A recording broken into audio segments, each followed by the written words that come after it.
Alors dans cette vidéo, on va voir toutes les phases avant la signature du contrat, ce qu'on appelle la négociation. Donc il y a tout un processus justement avant de signer un contrat définitivement.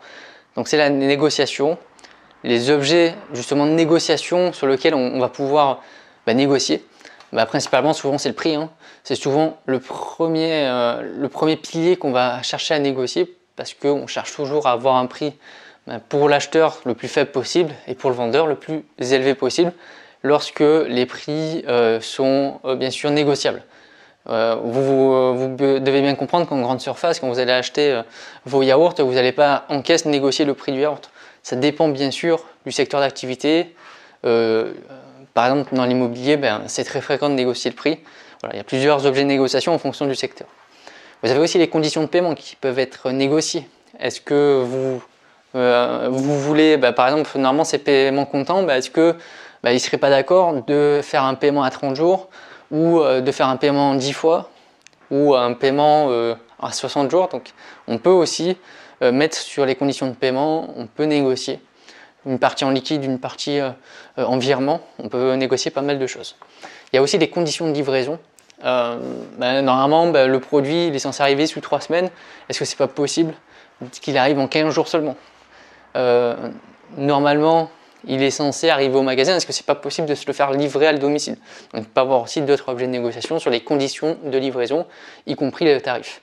Et bien sûr, objet de négociation, c'est l'objet du contrat, c'est-à-dire que on vend un certain produit, on va chercher à négocier pour avoir des bonus en plus dessus, des fonctionnalités supplémentaires. Quelque chose que on a un contrat classique et on a souvent aussi des contrats un peu plus évolués. On va chercher à obtenir justement ces avantages supplémentaires. Donc ça peut être des objets de négociation. Donc maintenant, il y a tout un cheminement en 3 étapes. Donc il y a les pourparlers, les avant-contrats et à la fin, bien sûr, une fois qu'on a fini notre négociation, on va signer le contrat. Donc les pourparlers, tout simplement, c'est la première phase de négociation qu'on a entre 2 personnes. Donc là, les pourparlers, il n'y a aucun engagement en fait. Dans les pourparlers, on a la liberté de rompre la négociation à tout moment. C'est juste, on commence à négocier avec la personne, on commence un peu à parler sur l'objet du contrat, sur le prix, sur les conditions de livraison. Voilà, on commence juste à parler ensemble, mais il n'y a rien qui nous engage. C'est-à-dire qu'au bout d'un moment, on se dit, bon, c'est pas fait pour moi, finalement, je ne vais pas signer de contrat. Et donc, on peut le rompre librement en tout cas, et c'est souvent l'objet d'un exercice en épreuve de droit où on va vous donner un pourparler justement, une décision de justice par rapport à des pourparlers qui ont été rompus et on va vous demander est-ce que justement cette personne elle avait le droit de les rompre, et évidemment il va falloir répondre que oui. Il y a juste une condition, c'est-à-dire que si ça a été rompu de manière abusive, c'est-à-dire qu'elle a fait perdre exprès le temps à une personne, là les pourparlers ne peuvent pas être rompus.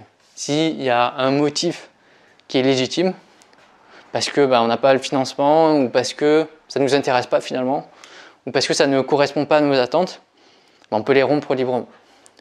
Mais il ne faut pas que ce soit abusif, bien sûr. Après, on a les avant-contrats. Donc sur les avant-contrats, là, on a un engagement, alors d'une ou des 2 parties. Donc ça veut dire qu'il y a une partie qui va dire, je m'engage déjà à honorer le contrat. Ou ça peut être les 2 déjà qui commencent à honorer le contrat. Il peut avoir aussi le paiement par exemple d'acomptes qui peuvent être mis en place justement parce qu'il ne faut pas déséquilibrer le truc, parce que d'un côté vous avez une partie qui va s'engager, l'autre elle ne sera pas engagée, et donc ça veut dire que l'autre elle pourra rompre un peu à tout moment. Donc par rapport à ça, la personne qui s'est déjà engagée elle peut mettre en place un système d'acompte qui sera perdu si jamais l'autre partie elle décide finalement de ne pas honorer le contrat et de ne pas le signer, parce qu'en guise de dédommagement par rapport au temps perdu ou autre. Voilà. Après bien sûr, forcément c'est normal, puisque d'un côté il y a un petit déséquilibre sinon, parce que d'un côté vous avez une personne qui s'est déjà engagée et donc du coup elle ne pourra plus se désengager, et de l'autre côté vous avez une personne qui est complètement libre. Donc le fait de mettre en place des acomptes, ça permet de régler ce problème d'équilibre par rapport au contrat. Et bien sûr après vous avez la signature du contrat définitive.